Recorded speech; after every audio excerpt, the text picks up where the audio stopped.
Welcome, friends, to the second day of our 3-day program here in Sebastopol.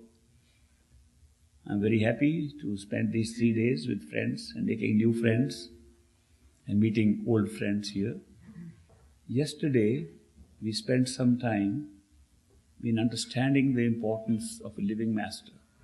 If we don't have a human being as a living master to guide us on the spiritual path, we are likely to be misled by our own mind and think it's the voice of either masters who have gone away, masters who are far away, living in the Himalayas, or masters that are not in the form of a human being, and those are all messages that are given to us by our own mind.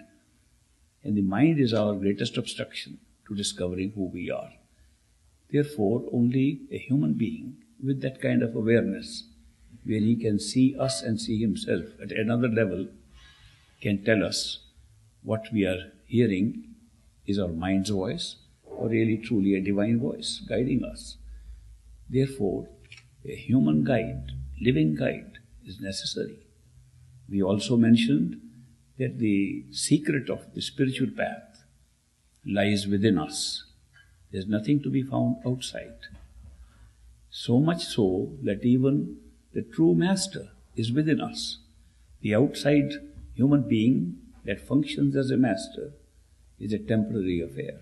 The master comes in a human form like us. There's no difference. This body dies, the master's body dies, we all die in our physical bodies. It's a very short-lived life in a human body. Therefore, the master could not be one who is just alive for a short time with us. So the real master is always within us. The outside master, the human being who comes into our life through coincidence when we are ready and are seekers, is a guide to take us to the real master within us. Therefore, the real master who appears in us in his radiant form or in an astral form, that master remains with us forever. He does not come only for a short period.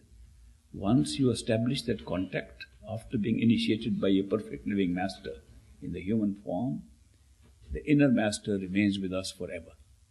And that is the real master who guides us back to our true home. Our journey on the spiritual path is only up to the point of meeting that real master. We have no responsibility after that. He takes full responsibility to take us back through all the regions and all the levels of consciousness, to all different creations that take place as we go from one level to another, and it takes us back home to our true home, Sachkhand, where there is no time, no space, no karma, and none of the things that we are experiencing here. These things have been created here to create the opposite experience of what we have in our true home, so that when we go back to our true home, our experience of bliss and joy that exists there is intensified, way beyond what we would have had if we hadn't come down to this world of duality and world of so-called pain, terror and misery. We've come for a short term to this world of pain and misery, not because we liked pain and misery, just so that we should be able to see what we already have. What we have in terms of our joy and bliss in our true home cannot be fully appreciated unless we can see something opposite to that. This is true of all conscious activity. Everything that consciousness picks up is known to the consciousness through its opposite. Everything that we have experience in is built up in pairs of opposites. And including the world that is of duality, the world that has pairs of opposites, becomes the opposite of the world that has no opposites, which is our true home. So that is why it's a great experience to come here and go back. Of course, the question was asked yesterday that why did we have to create so much real misery, terror, disease, hospitals, jails, prisons? Why did we have to create all this just to have a negative experience and go back to the positive experience? And I did mention yesterday that this is a created experience. The process of illusion has been used to create this reality. And when we get out of this illusion, we discover it was only like a dream. And I mentioned that if we have a nightmare of a bad dream, and we are terrified in the dream because of what happens, when we wake up, we say, thank God it was only a dream. It's exactly the same sentiment we have when we go away from this world of duality into our own true home. And we say, thank God it is just a created thing from consciousness and doesn't really exist. It was just an experience that we had. We will find that ultimately everything that we experience is experience of consciousness, including our true home. The reality is that there is nothing else but totality of consciousness. All the show is taking place within that. And the beauty of our human body and human being is that while we are in this form, because of the experience of so-called free will, the experience of having the ability to choose, we are able to become seekers. And we seek to go and find our own home. We seek to get out of this mess. In fact, if this place wasn't so messy, we wouldn't like to go anywhere. So people are disappointed with this world. Sometimes they have some happy moments, and sometimes they have some bad moments, and at the end they say, this is not a very nice place to be in. We wish we had a better place, and they like to go back home. The seeking is built into us automatically, since we have a soul that yearns to go back to its true home. We don't have to develop seeking. Seeking is there. We have to develop to get the mind out of the way of the seeker, because the mind is one that prevents the seeker from seeking within and keeps us distracted by our desires and attachments to things of the created world, in physical world, in the astral world, in the causal world, the three realms of the mind. We get trapped in these three worlds, and we go round and round in circles because of our desires and attachments. I mentioned yesterday how the mind creates time and space, and the time and space then creates the law of causation. And everything that happens placed in a spectrum of time becomes a cause and an effect, and that leads to the law of karma, and so we are trapped in that. There is no law of karma beyond the mind. There is no law of karma prevailing beyond the causal stage, from where everything is being caused in time and space, in these dimensions below. So our true home does not have any of these things, and when we go back, our joy is more than the joy of the souls that never left our home. It has been described in some of the literature how the souls that have never left our true home, which is the bulk of the souls, the many created in the one who are still residing in our true home, are called the bunts, and we are called the hunts. The hunt souls, when they go back, they find that the bunt souls are singing and dancing and in bliss, and we dance even more, and we are more joyful than them, and they ask us, how come you are so happy more than us? We say, you don't know what you're missing. You haven't seen the other side. So that's why we find the advantage of a trip here in illusion, which looks like reality. And then we go back home and we enjoy our home even more than if we hadn't come here. So there's an advantage of this trip we are making here into these worlds, the three worlds of the mind. I also mentioned that it is possible for a human being in the human body to have access to this knowledge. You don't have to die to find out what happens after death. And you don't have to go through all the cycles of birth and rebirth till you reach the causal stage and go beyond. You can do it while you are still in a human body. This human body is so unique. It carries with it, inside it, centers of energy and awareness. By touching those centers, by putting your attention on those centers, we can have different experiences and glimpses into what lies even beyond the physical plane. I mentioned that the eyes of the human body are a dividing line. Below the eyes, the body functions with energies. Above the eyes, it functions with awareness. There's a big distinction between the two. When we do any kind of concentration of attention in the centers below the eyes, we are activating the energy centers and have different experiences of energy, of different kinds. And all the energetic experiences we get by going to the different centers below the eyes do not give us any higher awareness. They give us great experiences of energy. But if we concentrate in the area behind the eyes and above the eyes, then we get into higher awareness. That is why many yogis and many practitioners of the yoga of the six chakras, six centers, have been working with energy all this while. Whereas the perfect living masters have come and told us that in the wakeful state, you are already at the center of the eyes. You don't have to go down and come back again. Therefore, start your journey from here and go upwards. Even those who have been practicing yoga of the six centers below, of the six chakras, they go and practice from the bottommost chakra, the Guda chakra, and come up to the various centers one by one, and eventually reach their own place from where they started. And they are often compared with petals of lotus, and they say these are the two-petal lotus of the two eyes. And then there's the four-petal lotus to start with. It keeps on increasing in the number of lotuses, which they say represents a little bit of the several organs we have in the body. And we come back again to the two-petal lotus. This two-petal lotus, the two eyes, open outward and inward. They open outward to generate the physical experience at normal physical energy level.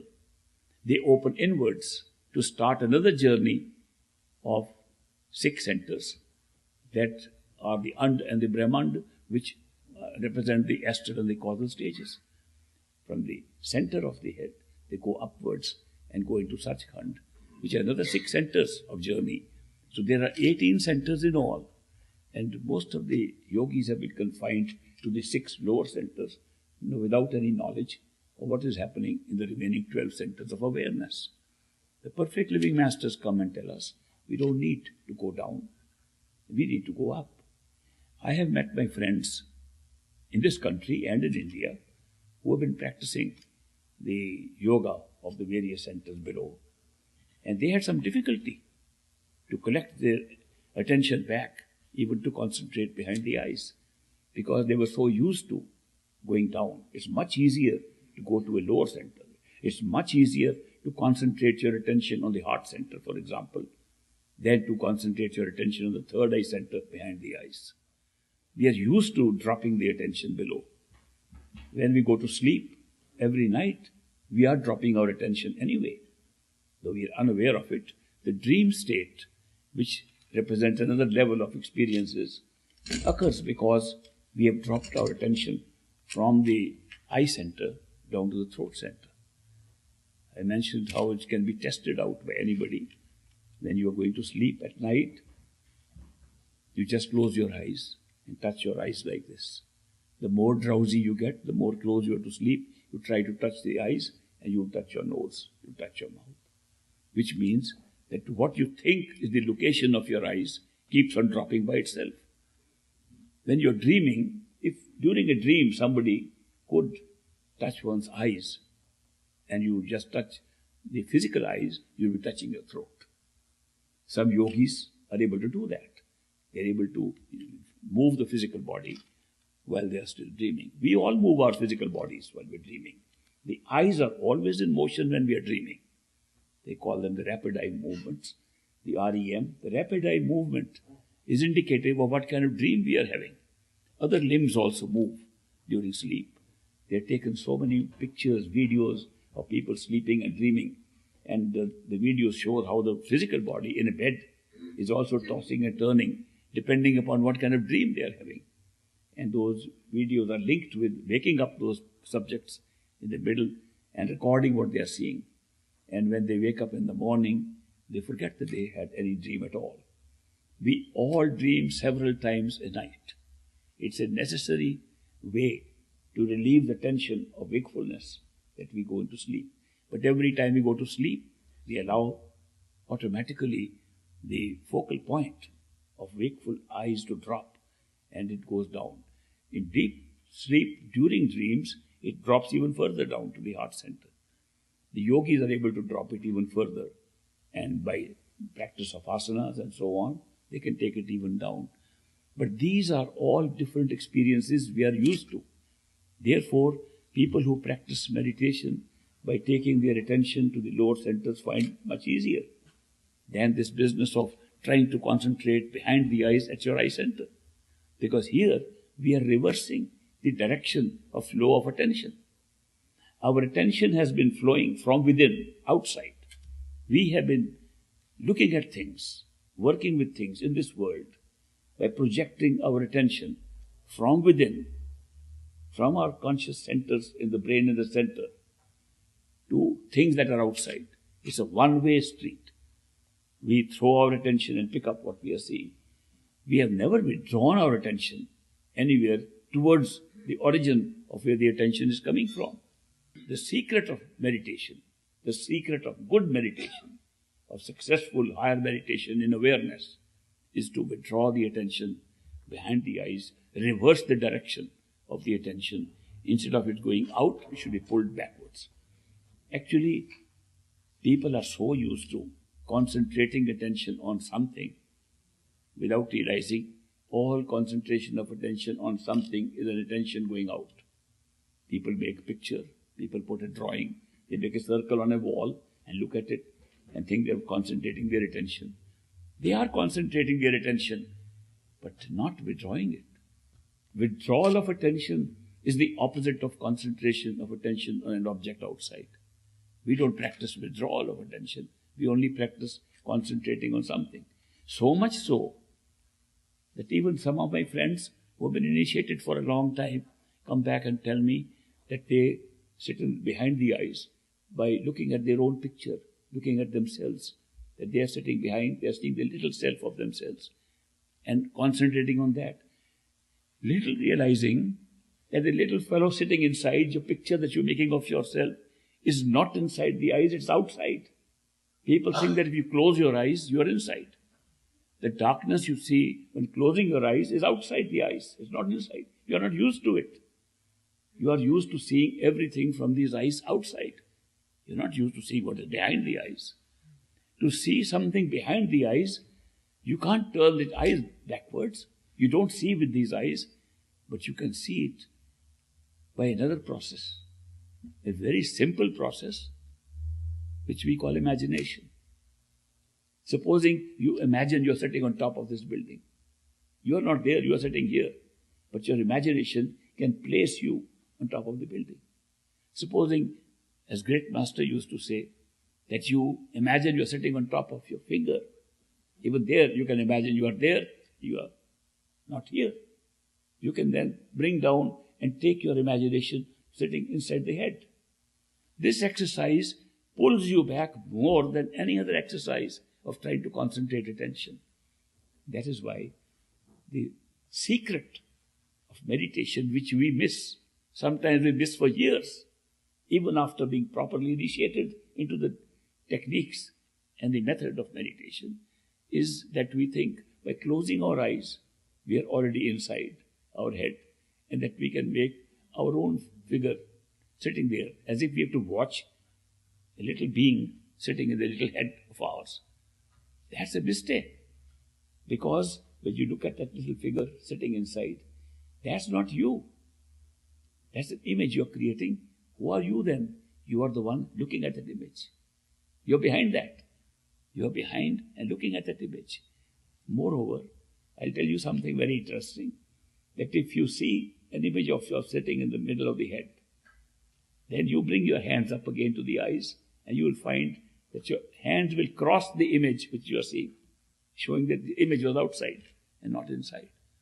So therefore, we sometimes keep on meditating for long periods of time, and we don't realize that we have been meditating outside and concentrating our attention outside, and we fail on a very simple point, that the true meditation is withdrawal of attention and not focusing attention on something. And withdrawal of attention is new for us, because right from birth, from a newborn infant till death, all activities are tending to take our attention out. We have no activity at all that allows us to practice withdrawal of attention back to where it's originating from. We are trying to find ourself. Our self is where the attention is coming out from. At all times there is a focal point in us from where the attention is coming out. Right now, sitting here in the wakeful state, we know we are looking out at this world from our eyes, and we are behind the eyes. We know that all that we are seeing, that if we examine our body, even with the eyes closed, we know we are doing it from the head. If we just contemplate for 5 minutes, if we are a single point of consciousness, where are we in the body? We couldn't be in the hands and the feet and the torso. We couldn't be anywhere else except in the head. And where are we in the head? In the center of the head. Therefore, that point, single point of wakeful consciousness, where the self resides, and from where the self experiences all things, lies in the center of the head. And that point in the center is a notional point. It's not a physical point. Because if it was a physical point, it would always be fixed. It's notional because it moves. It moves up and down, depending upon our state of wakefulness. If we are dreaming, it goes down. If we are in superconscious states in a higher level, it goes up. It doesn't remain at the same point.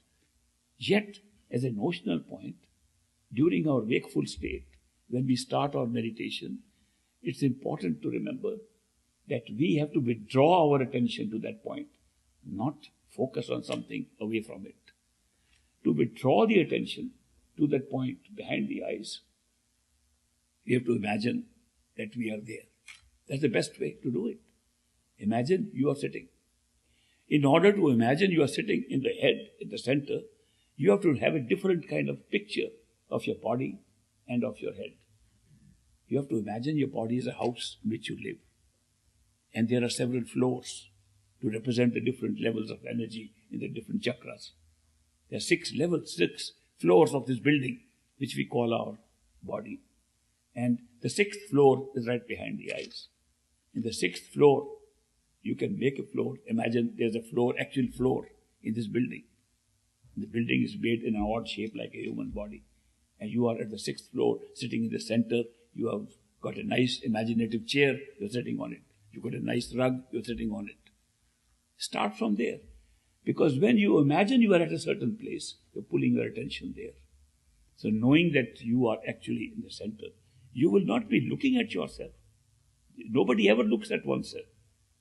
Even in the physical body, we never look at ourselves. We look in a mirror to see who we are.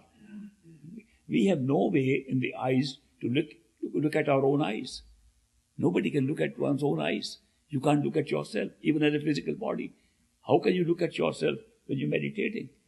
Therefore, you are not going to be looking at anything for yourself. You are going to be there. And if you are there, meditation will be successful. These little tips, it took me years to understand and learn. And I checked them over and over again with my master, great master, Baba Sawan Singh. And I'm sharing them with you to see if they help. Because many of you have been initiates and been practicing meditation. And sometimes you can be doing something for a long time and suddenly find a small tip makes all the difference. So that's why I come and share these things. And these are being shared from my experience, not from books. Sometimes people ask me, you talk so many things with such authority. In which book is it written? I tell them I never read the books. Can you imagine? The books on Sant Mat, on the spiritual path, first time I read was in the United States when I came. I never read any books in India before that. I had to read the books here because people began to quote from the books. They asked me, for example, did great master say that you have to imagine to be in the center of the head before you start meditation? I said, yes. He emphasized it. That unless you are the third eye center, don't even start your meditation. They said, where is it in the books? I said, do you know any book containing great master's teaching? Yes, we have spiritual gems. Those contain letters of great master. So can I borrow it from you? I borrowed and marked 11 passages saying exactly the same thing in those letters. We read these books, we read these letters only with the mind we've already made up what to read. We don't read everything. And every time we read a book, it's got something new in it. Why? Because we missed it. We're not absorbing what was in the book. These teachings have been there for thousands of years. They are not different. I am saying nothing new. This is all talk like a parrot that I am just repeating what I have heard and being clarified again and again by the great master, that unless you are at the right place, at close to the 10th door, with the right direction, meditation can become just a ritual, like other rituals. Here all the perfect living masters who have come have pulled us out of superstition and ritual. They have said, don't follow blindly superstitions and rituals. Find something practical within yourself. This path is not at all supposed to be based on blind faith. It's supposed to be based on experience. Go in and find experience. If you find there's a problem, ask the master. I have a problem. I give you the answer. How to overcome that obstacle, how to overcome a problem.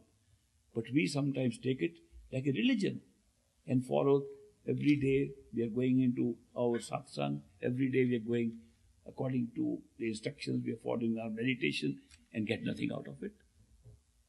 How can somebody learning something keep on repeating the same thing over and over again, sometimes for as long as 40, 50 years, and not step up and say, why didn't I make any progress all these years?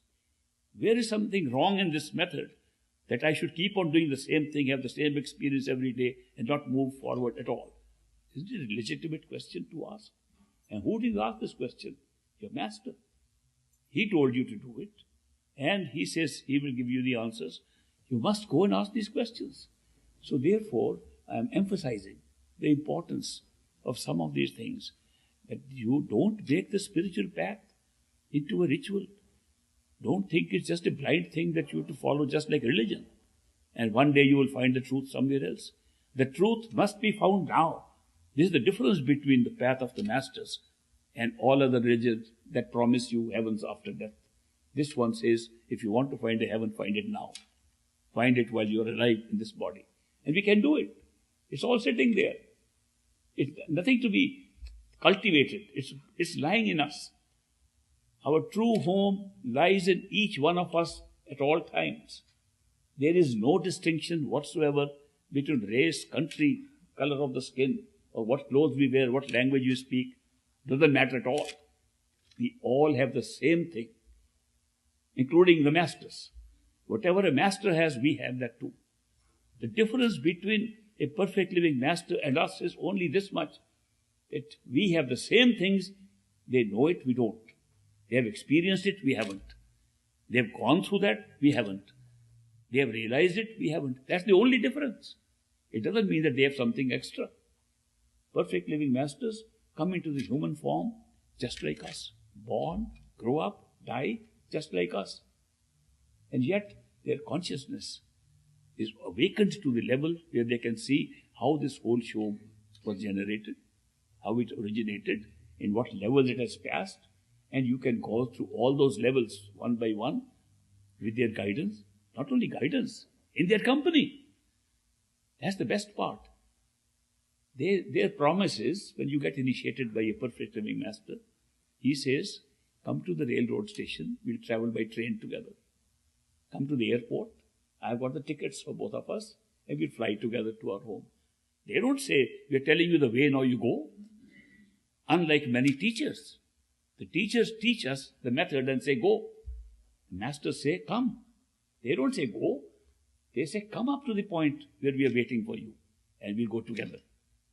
And the journey to the true home is always together with the master, not independently, separately. Nobody's run to Sachkhand on its own and said, well, I found the way and I went there.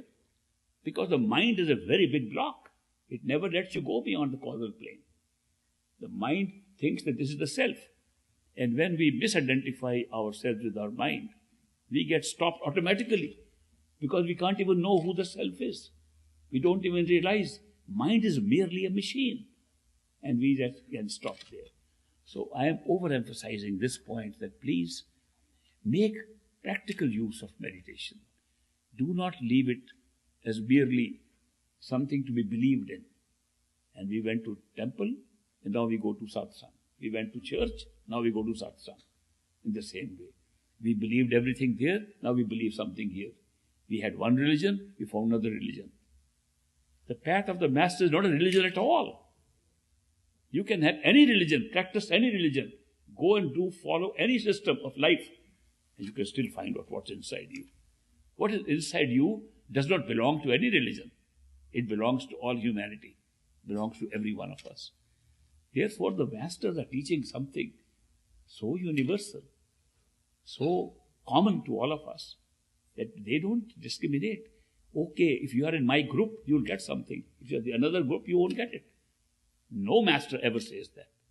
No master comes to set up a group or a religion or a society. They come for the whole of humanity, and they come specifically to pick up the marked souls who is in their list, because they have come as human beings. They come like us. As human beings, they have a short span of life like we have.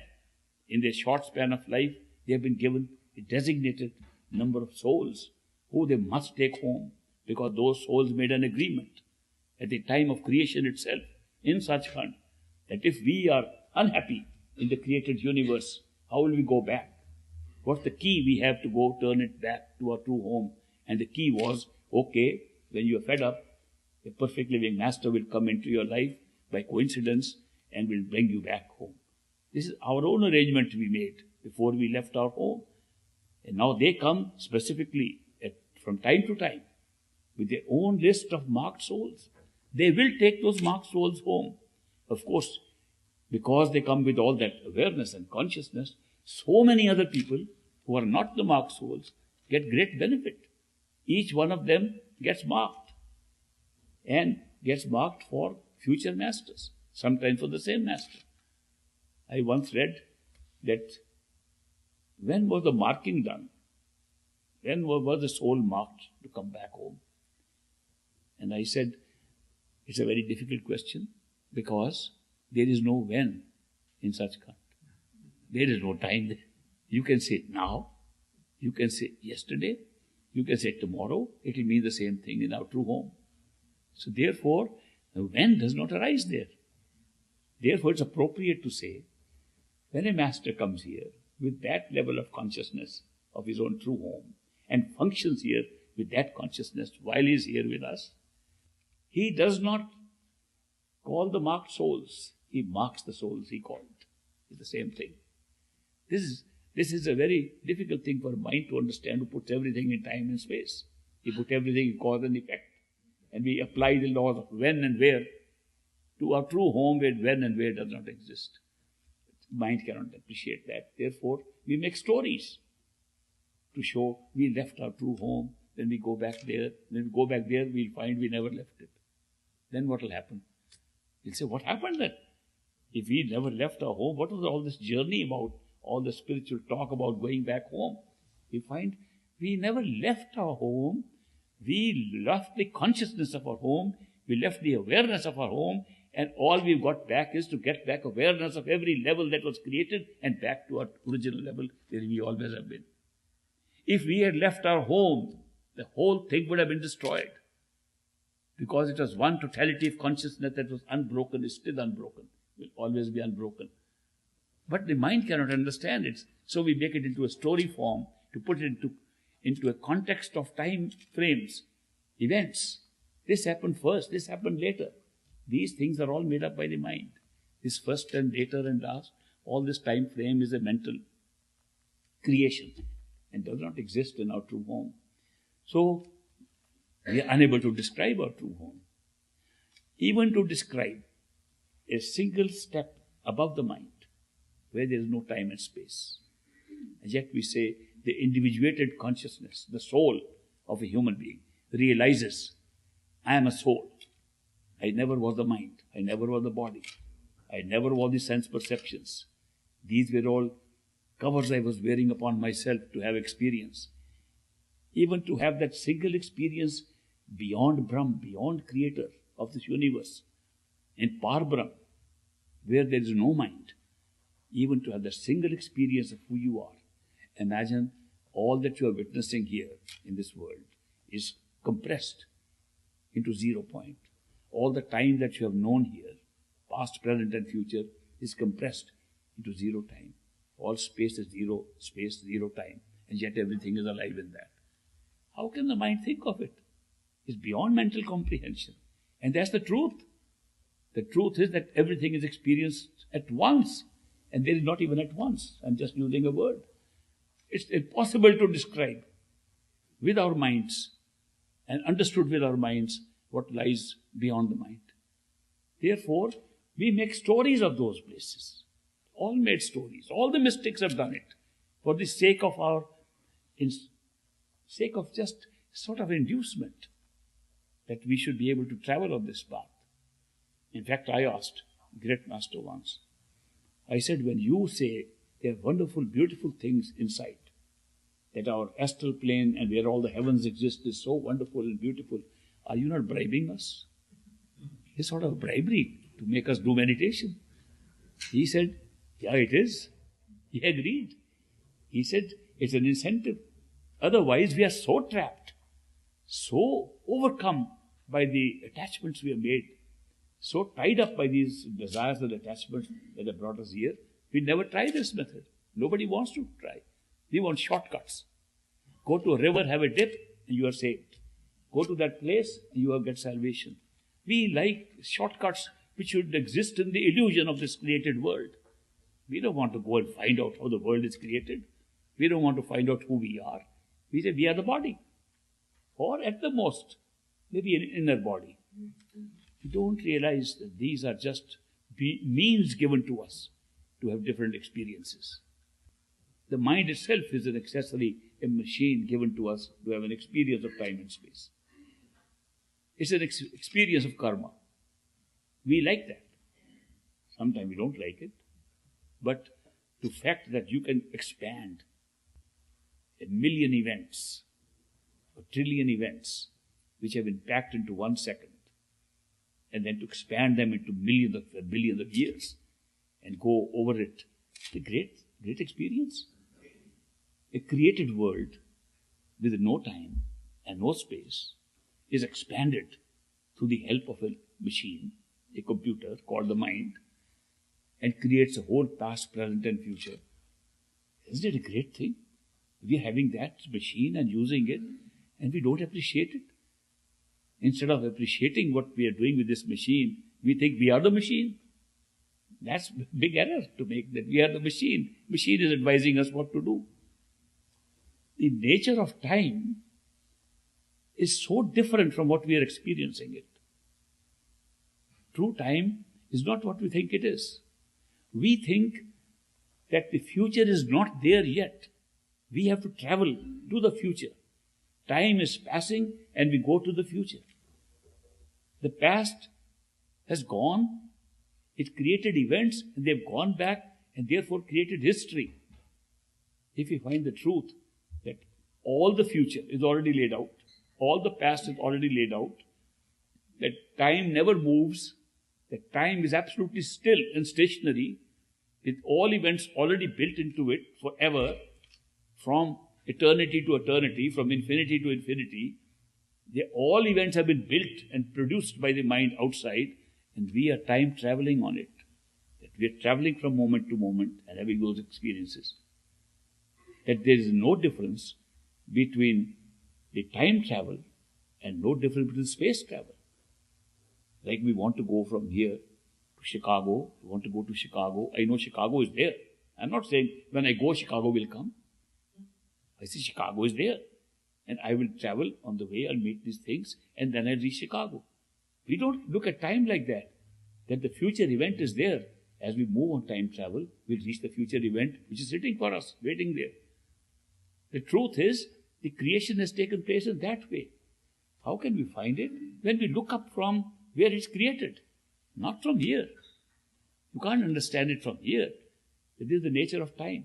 In any case, there's a great illusion of time that we have created for ourselves, and I'll explain it in a slightly different way. Think of it like this.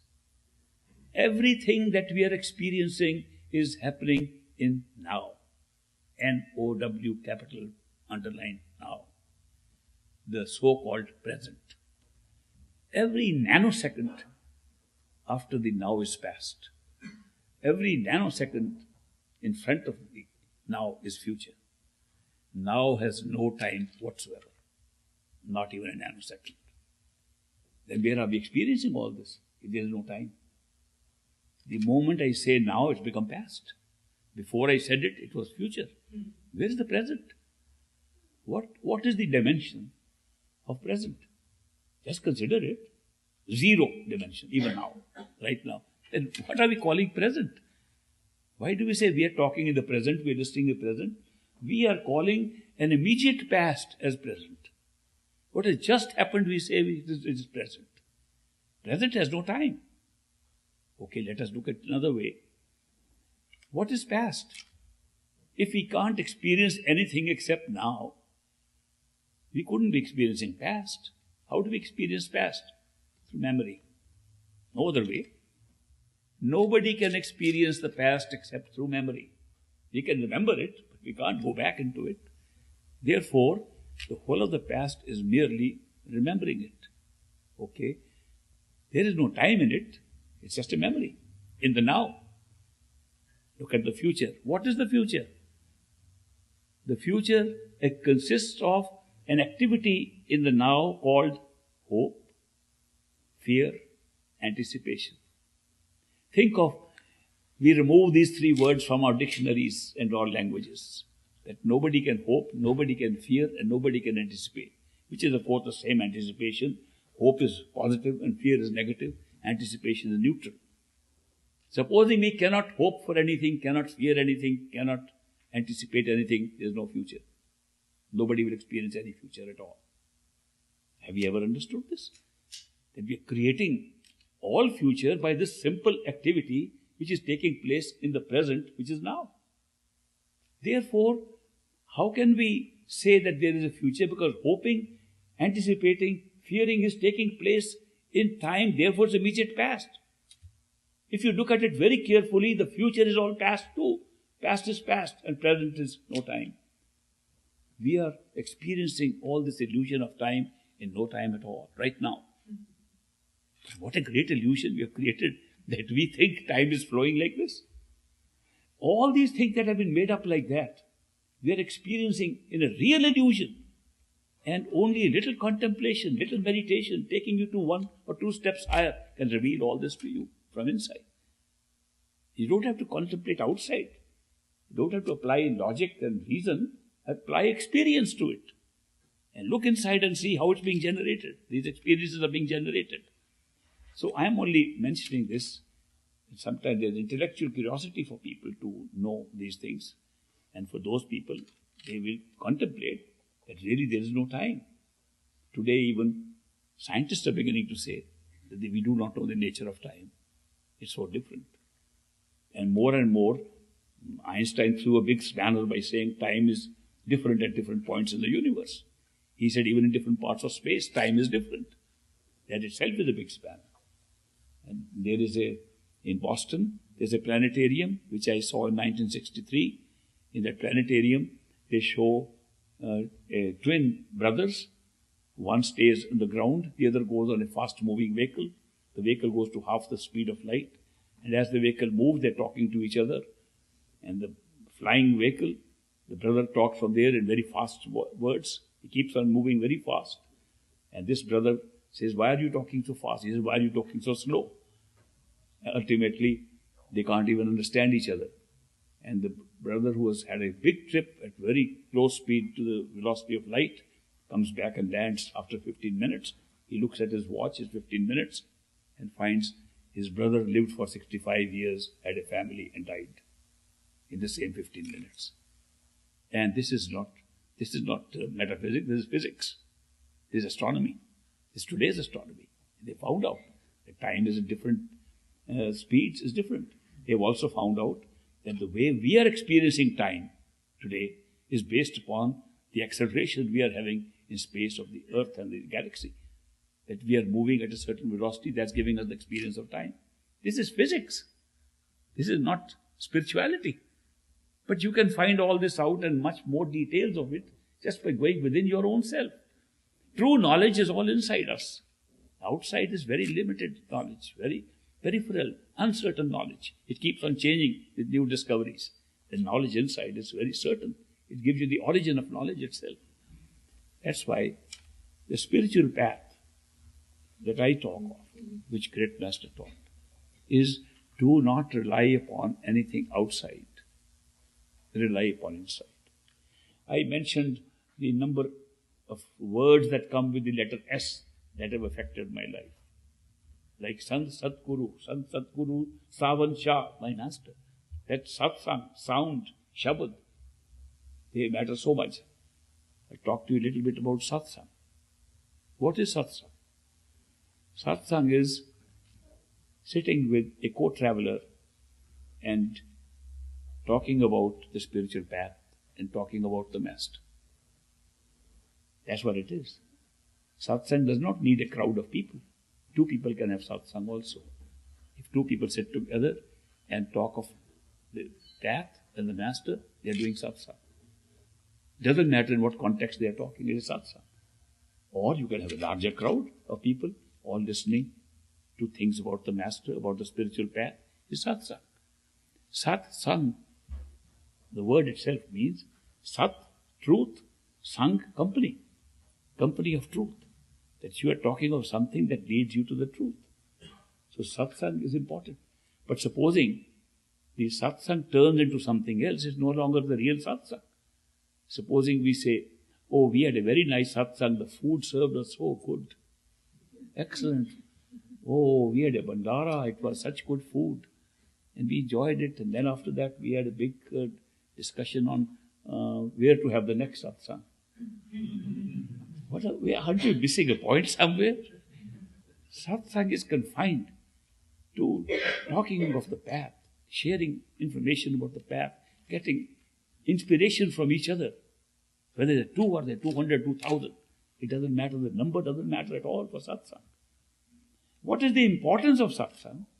Is that this mind of ours, which distracts us all the time, gets a chance to get back on track.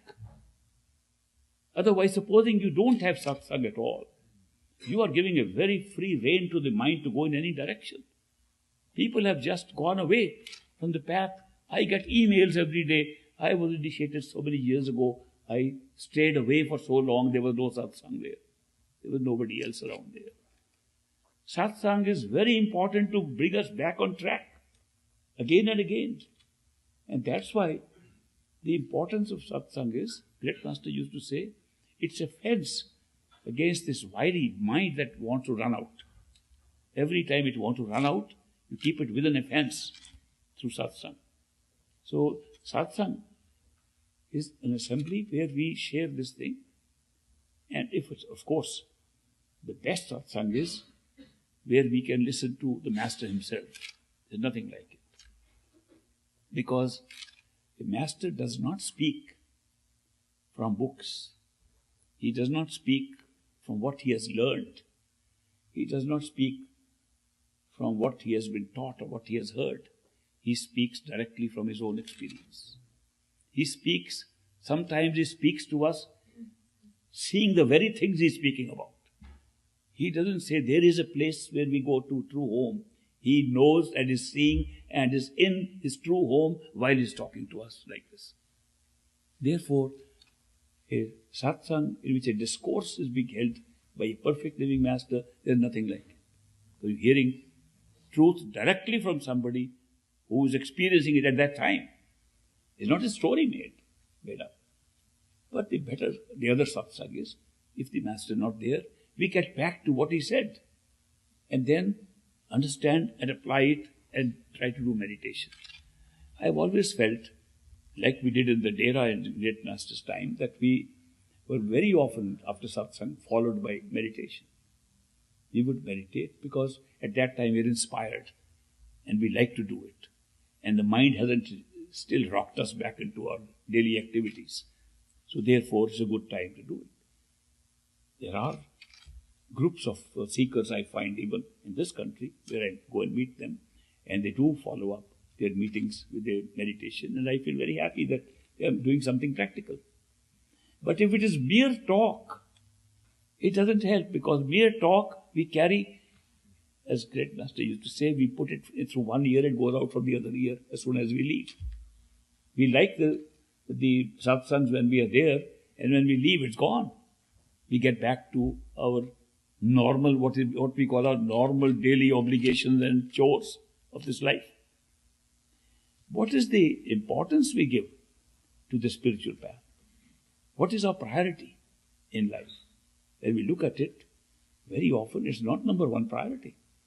We think our worldly obligations, our obligations to our job, obligations to make a living, obligations to raise our family, obligations to ourselves in terms of our health, in terms of the dress we wear, in terms of the makeup we do, mainly for women I'm talking.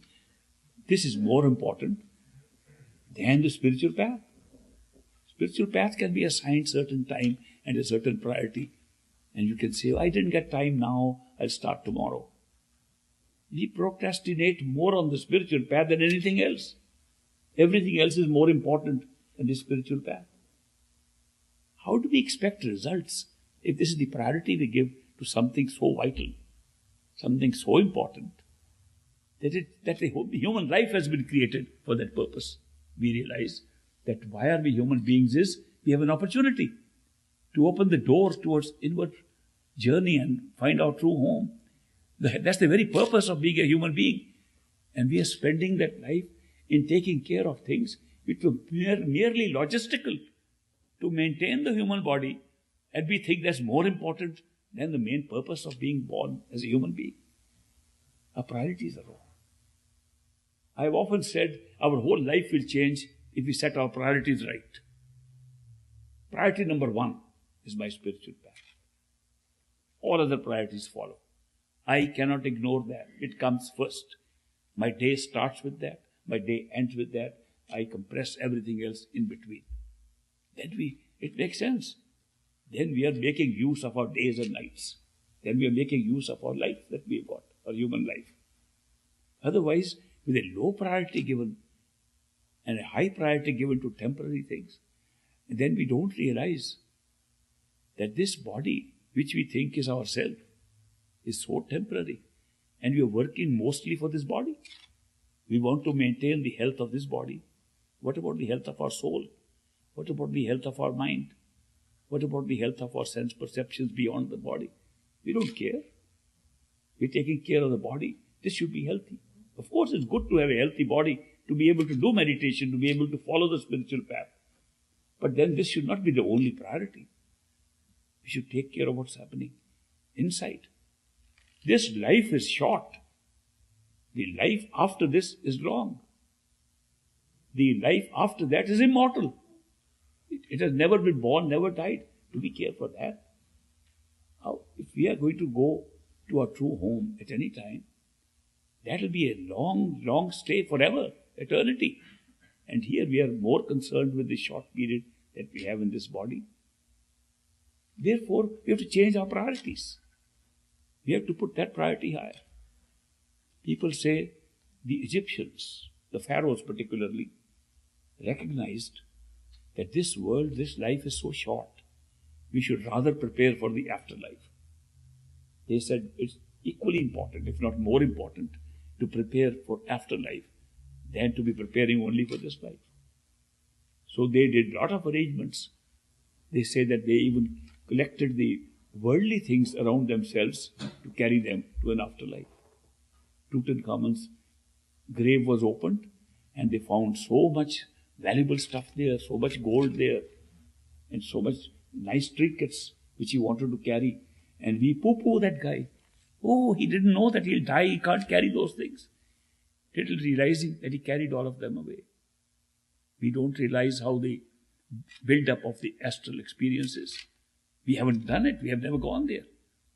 Do we realize that our actions here are building up what we are going to get in the astral plane? Have we realized that the use of free will here is creating an experience for us in the afterlife, in the astral plane? Have you ever checked it out? That there is no free will of this kind available in the astral plane. The free will we use in the physical plane because of ignorance of the future is the one that establishes our life and our experiences in the astral plane. Nobody's checked it out. If you check it out, you'll see the importance of what you do in this life, even for your afterlife. Even for a higher level of consciousness, you're laying the seeds of it here. We don't prepare for that. We just think we have to make plans for our physical body and physical life. And we make plans, little realizing those plans may be no use because the end of this life can come anytime. And we don't know when it will come. We have no certain idea at all. People die in the physical body at all ages. They die of sickness, they die of accidents, they die of heart failure, they die of so many kinds of things. They die of shock. The physical body is fragile. In any case dies, no matter how strong it is. And we make plans. People in my age group, I meet them sometimes, making plans what they'll do in 10 years, 20 years later. They're already in the 80s, half the foot is in their grave. And they're making their plans. I'm trying to build a new building there. I will be using it for the rest of my life. And the rest of the life maybe one day, maybe a few minutes. So we are giving so much importance and attention in our priority to something that is so temporary. And then, what happens if we overplan and give an undue priority to this life and don't care at all for what happens after that? Then we regret it.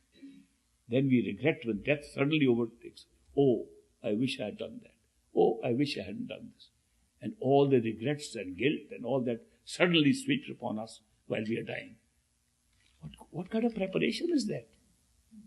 If you prepare for life, you should also prepare for death. Prepare for a nice death.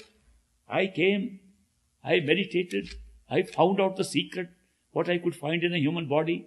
I achieved what I had to achieve. I'm happy, I'm going successfully. That should be the kind of death we should have. Not that we are regretting, oh, I made a plan, it didn't work out. Oh, I was attached to that person doesn't go with me. Oh, I built so many properties, I can't live in them, I can't carry them into heaven with me. They are all lying here. It is said that Alexander the Great, a great conqueror, who fought many wars, particularly he raided several temples and places of worship in India. And that's why he's remembered a lot in India as a great conqueror who killed so many people, maimed so many people, made so many women widows, made so many children orphans.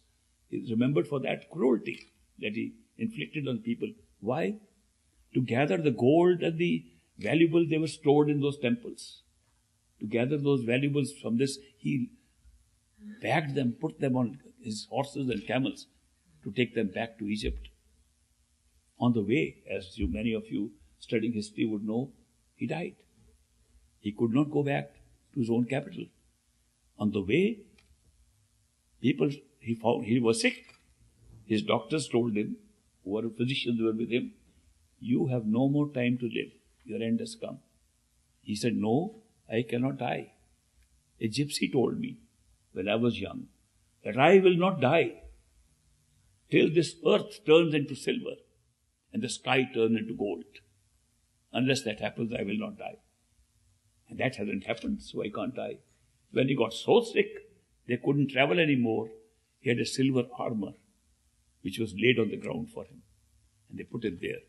And there was a little big golden umbrella made of solid gold. They put that gold on top of him to shield him from the sun. And he saw silver below him and the gold above him. He knew he was going to die. He said, I committed so many crimes. I killed so many people to get this wealth that I'm carrying on my horses and camels, and nothing will now go back with me. Can anybody give me anything? I'll give the whole wealth to anybody who can give me time enough to go back to Alexandria, to my own place, to my capital. And they said, there's no way. Not all the wealth of the world will take you there. And Alexander the Great said, then do one thing. When I die and you bury me, when you put me in the coffin, keep my hand outside. I want to show my empty hand, that even Alexander the Great came empty-handed and left this world empty-handed, couldn't carry anything. And his wishes were fulfilled when his coffin was made. If you go and study in Egypt, his hand was left outside the coffin to show that he went empty-handed. The point of the story is that we get so attached to things Nothing will go with us. Neither friends, nor family, nor things. And how much we are attached and trying to protect those things here. Where is our priority? They are meant for use while we are in a human body. Nothing goes with anybody. We have seen it. We see other people dying, leaving everything behind. And we think we will not die. We'll carry everything with us. What kind of mistaken notion we live in? With intelligence and everything, we still want to gather more of these things which will never go with us. And we gather so much stuff. When we want to move from one house to another, we find we have bags full of things which we have never even opened. We go and store them in a new place and never even open them. There was a princely Maharaja in India, in Patiala state, and he came to London to buy things, and he bought whole stores and packed them. He died so many years ago, and I remember seeing the boxes are still stored that he bought, never even opened them. What kind of shopping are we interested in? What kind of activities are we indulging in, knowing that this physical body is a very temporary thing? It will not go with us. Shouldn't we spend our time more wisely and allocate a proper time, proper attention to something more vital and more long-lasting, like the spiritual path for which this body alone is a useful tool?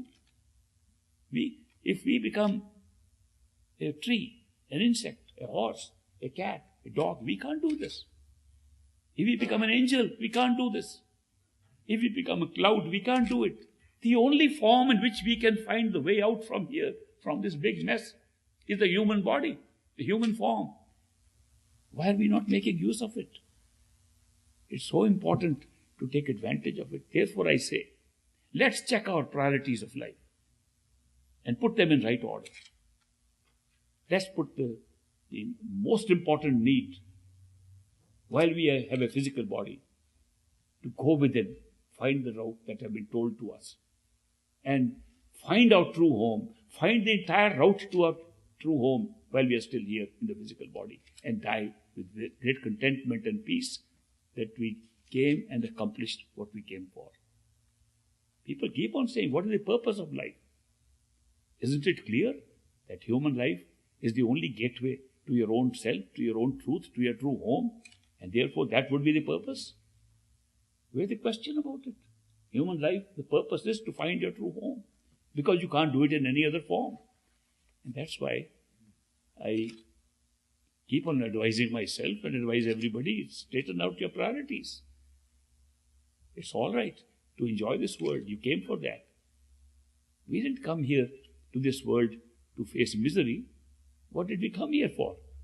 We came here for adventure. Of course, adventure consists of ups and downs. Adventure likes pairs of opposites to work for us. We came for adventure. We came temporarily, and we wanted to go back home. We got trapped out here. And somebody is telling us now, you can get out of this trap. And the way out is within.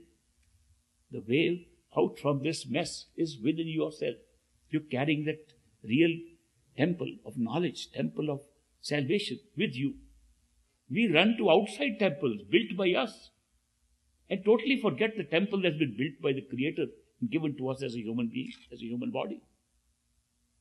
The true temple where you can find knowledge is always with you. You're carrying it on your head. People even designed the old places of worship in the shape of the head. Many old places of worship with steeples and all were shaped like the headwear they were wearing at that time. Many of the people who shaved their heads off and bald, you see the domes even today. Most of the Buddhist stupas are made in that shape. Most of these places which are used for worship were an external symbol. It was externalized to remind us that the real thing is right inside our head. They made it in the shape of the head to say, if you go in there, you'll find truth. You go in there, you find the real truth. There you get the learning of what to do. Here you can actually get it. We hear sounds inside. They put sounds in those temples and those churches and those places of worship. We hear bells inside, they installed the bells there. Whatever instruments we hear, they installed outside, and we began to listen to the things outside, thinking that is salvation. That was merely a symbolic message to us. We are getting these symbolic messages day and night. So much has been arranged by us to remind us what to do with this physical body and how to go within. And we miss the point, and we think that to follow things that are outside is what will give us salvation. We read more. We worship outside things. We go to man-made places and forget the God-made places in the name of the very Creator who gave us this ability to go within our own temple, sitting on the body. We go and kill people because they don't agree with us. We destroy their man-made places of worship. We destroy even the God-made places of worship in the name of the same Creator who gave all of us the same equal opportunity. What kind of use are we making, even of our knowledge of the Creator? In the name of religion, in the name of God in His various names. Look at history. What have we done?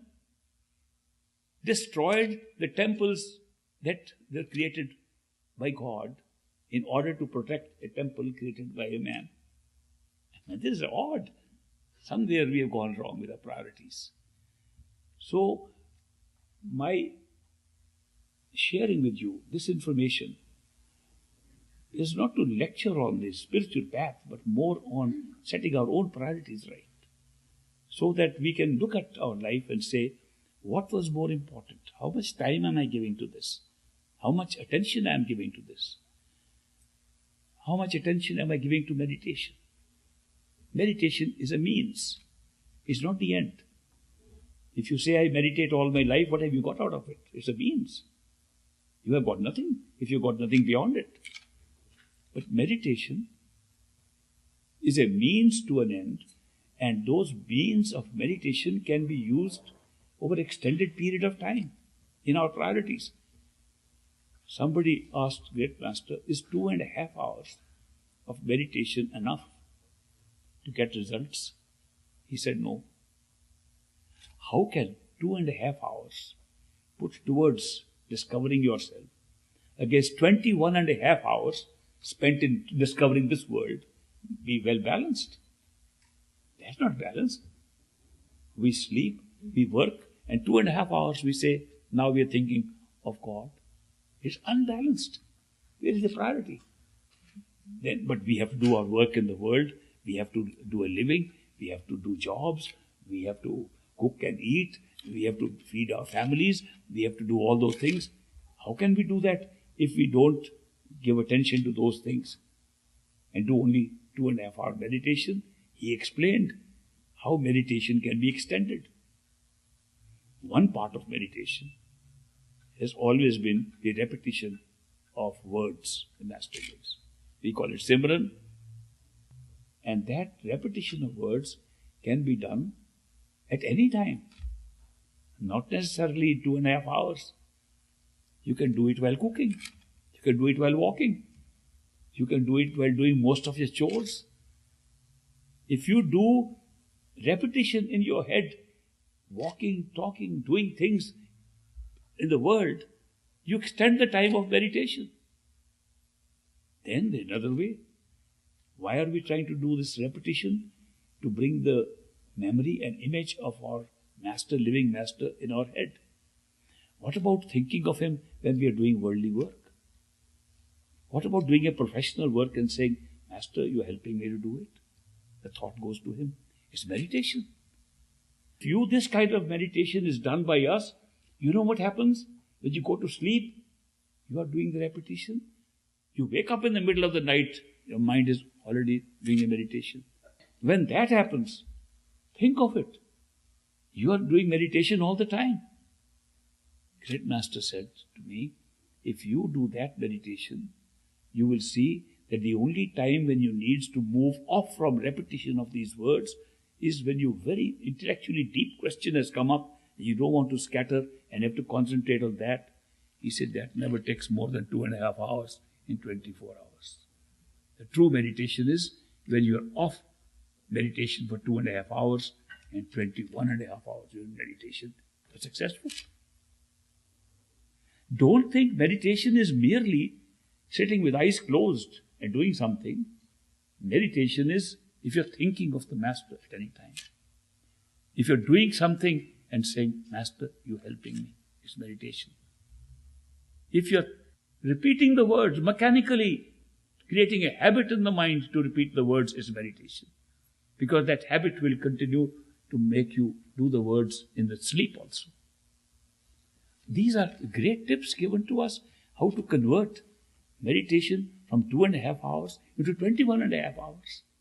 Then it's tilted very much in the right priority toward the spiritual path. And we can all adopt this.